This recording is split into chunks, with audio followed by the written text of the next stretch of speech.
ဒီနေ့တာအတွက်ကျွန်တော်ဘာလို့အလုပ်တွေကိုနှစ်ဆပို့ပြီးတော့မြန်အောင်လုပ်သွားမှာဖြစ်ပါတယ်အောင်မြင်တိုးတက်တဲ့လူတွေကအလုပ်တွေကိုတော်တော်လေးနဲ့မြန်မြန်ဆန်လုပ်တတ်ကြတာတွေ့ရတာများပါတယ်အဲ့တော့ကျွန်တော်လည်းအလုပ်တွေကိုတော်တော်လေးနဲ့မြန်မြန်ဆန်လုပ်ကြည့်ပါမယ်ကဲဒီနေ့တာနှစ်ဆမြန်အစစ်စင်စားရအောင်ဗျာခါတိုင်းရင်ဆိုရင်ပုံမှန်10နေထားတဲ့ကျွန်တော်ကအခု6နေထားပါတယ်ထားပြီးတော့ဘာလို့လဲဆိုတော့တွားတိုက်တယ်ပေါ့နော်တွားတိုက်လို့ရှင်ပုံမှန်9မိနစ်လောက်ကြာတဲ့ဟာကအခုဆိုရင်9မိနစ်နဲ့30စက္ကန့်တွားကိုပြီးအောင်တိုက်ခဲ့ပါတယ်ကျွန်တော်မြန်တိုက်ပေမဲ့ရှစ်တိုးနောက်ဆိုတဆုထိုးမတိုက်ပါဘူးနီးမှန်လက်မှန်နဲ့အပေါ်အောက်တိုက်ပါတယ်တွားမြတ်ကိုဖြူဖေးစတာဆတ်ဆုပ်တိုင်းစားတာပါဒီလို pocket block ဘယ်စပွန်ဆာမှမပေးပါဘူးခါတိုင်းဆိုရင်ရေရှိုးလို့ရှင်ပေါ့နော်တရှင်း9ပုတ်10ပုတ်စာလောက်နဲ့ညီမျှတဲ့မိနစ်20ကျော်ကိုရေရှိုးရင်းနဲ့အချိန်ဖြုံးတတ်ပါတယ်တရှင်းသားထောင်ရင်တိုက်တာပွတ်တာကြာသွားတယ်ပေါ့နော်အခုတော့10မိနစ်ထဲနဲ့ပြီးအောင်ရှိုးနိုင်ခဲ့ပါတယ်ခါတိုင်းရဆိုရင်ဖုံးပွင့်ရင်နဲ့သမင်းစားတာနိုင်ရွက်လောက်ကြာပါတယ်အခုကျတော့15မိနစ်ကျော်လောက်နဲ့ပဲအချိန်ချွေတာခဲ့ပါတယ်ဒါပေမဲ့ bro တို့ brother brahma တို့အစားစားရမ်းမြန်တင်ပါဘူးကြာလေးဝါပြီးတော့ချိန်ရအောင်စားတင်ပါတယ်အော်လက်ဖက်ချန်ပေါက်မှာဖြစ်ပါတယ်လက်ဖက်ချန်နားလို့ရောက်နေပြီပေါ့နော်ကျွန်တော်မြန်နေတော့နှစ်ဆမြန်အောင်ပေါက်မှာပါမိုးရတော့နားမှာပေါ့နော်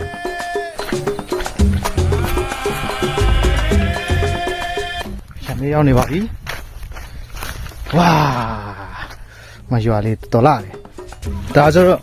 မြတ်ပေါက်ပြီးသားပေါ့နော်ပေါက်ပြီးသားရှာနေပါဒါတော့မပေါက်ရသေးဘူးလက်ဖက်ပြင်ကြားမှာကျွန်တော်တို့ပေါင်းရှင်းမှာပြပါတယ်ပေါင်းရှင်းပြီးတော့ပေါက်ရပါပေါ့နော်လက်ဖက်ချန်ရောက်တဲ့ချိန်မှာဒီလက်ဖက်ပြင်ကြားကပေါင်းတွေကိုပေါက်ပြီးရှင်းရမှာဖြစ်ပါတယ်အဲ့တော့အလုပ်ကိုနှစ်ဆမြန်အောင်ကျွန်တော်လုပ်မှာပါ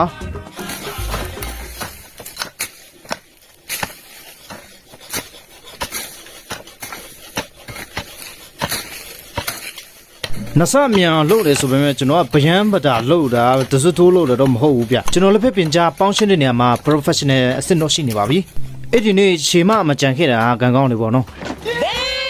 နှစ်ဆမြန်အောင်လုပ်တာကအလုပ်တွေကိုပြီးမြောက်စေပေမဲ့သူများတွေတွေ့တော့ဖုံတပိတ်တာလောက်ရှူစီခဲ့ပါတယ်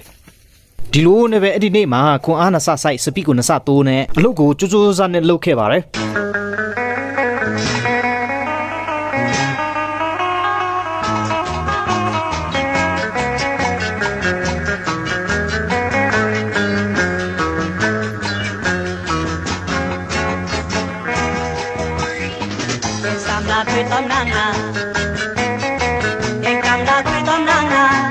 နှစ်ဆပုံမြန်လှုပ်တယ်ဆိုတော့အလုပ်တော်တော်ပြမြောက်စေပါတယ်ငငယ်ကလေးကဒီလိုမြန်နေအောင်လှုပ်လို့ရှင်တော့မိမရတာကြပါပြီ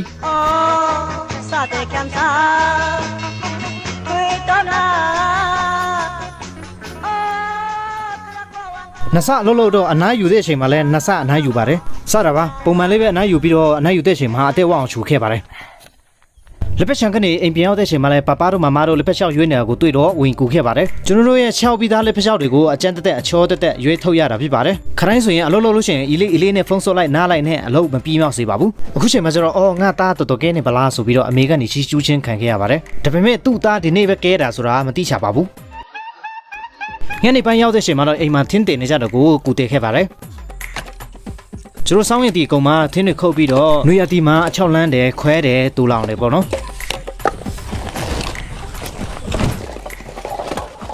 ကျွန်တော်နှစ်ဆမြန်တော့ပါဝါအားနဲ့ဝင်ကူလိုက်တော့ထင်းတယ်တာကိုခဏလေးနဲ့ပြီးသွားပါတယ်ကျွန်တော်အလုပ်တွေကိုတနေ့တာအတွက်မြန်ဆန်လေးနဲ့အထိခိုက်မရှိလုပ်နိုင်ခဲ့ပါတယ်ကိုလို့ကိုပဲကိုလို့တယ်ဆိုတော့ပြပန်းရကျိုးနေပါတယ်သူများလုပ်တဲ့ထဲမှာအလုပ်နှစ်ဆစူးစမ်းပြီးတော့လုပ်ရင်တော့ဘယ်ကြိုက်မလဲပေါ့နော်ဟုတ်ကဲ့ပါဒီဗီဒီယိုလုပ်ဖို့တော်တော်မောသွားတဲ့အတွက်မိတ်ဆွေတို့မြန်ချဲကြပါဗျာ